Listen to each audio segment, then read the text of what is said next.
Assalamu alaikum. Wa alaikum salam. Kwana biyu. Lafiya lau wallahi. Alhamdulillah. Ya azumin ne. Lafiya lau garin ma rana yi oba.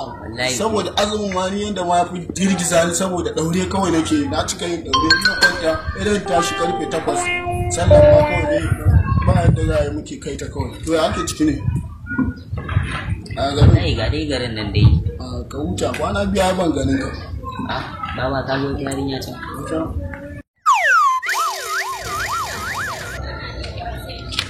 Yaya rabu dama kai na nan? Wallahi ina za ki je ne? Wallahi zan je ta kawata ce. Wanke to shi kenan sai kin dawo.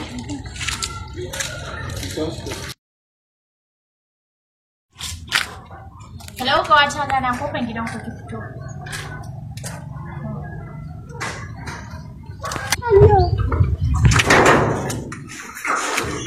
Kawata ya kike na?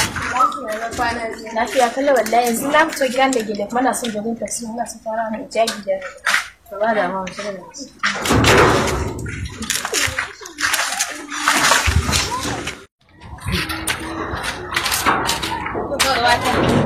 Zan wuce.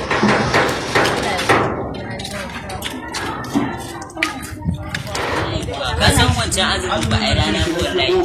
Wallahi wancan azumi ba a yi rana ko. Ni ko gani da kyau ko ban cika yi game da azumin nan ba. Azumi rana yi da.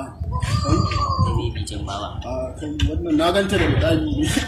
Bari dan je kila mata ta ce duk da ka san mata wani suke sa da tsabi amma bari je. Bari an so phone number. Mata, ɗan ban phone number yi ki mu. Bai wanda kake da shi na.